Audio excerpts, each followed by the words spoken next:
viewers, welcome to Stay on News. I still remain your humble host, Mary. And today I'll be looking at the case of the fuel subsidy. Even though it is difficult to exonerate the world hardship from Nigeria, the present situation began worsening toward the end of President Buhari's tenure.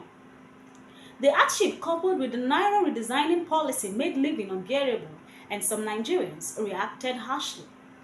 Some Nigerians went into the streets to destroy banks and public structures, while in some places, POS operators were burned alive due to the high charges. Still not enough reason to take a life. Shortly after that dark moment, we entered into the subsidy removal. Nigeria possesses 28% of African proven oil reserves, second after Libya, and it is the top producer of African crude oil.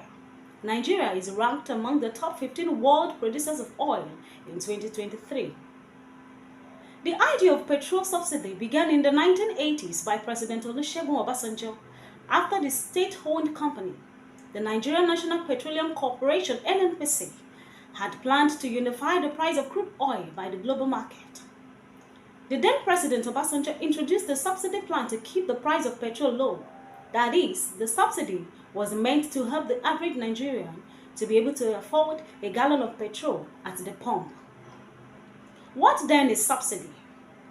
This is a form of financial aid or support extended to an economic sector or institution, business or individual, generally to promote economic and social policy.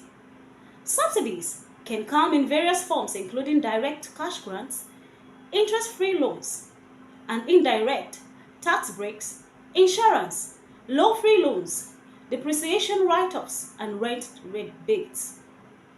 Furthermore, they can be broad or narrow, legal or illegal, ethical or unethical.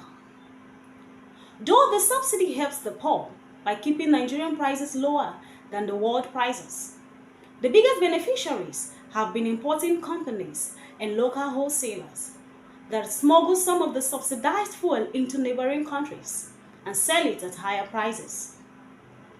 For the past 30 years, government have attempted to remove the fuel subsidy, but this attempt always generates opposition from consumers because the removal of subsidies is presumed to fuel inflation, and reduce economic welfare.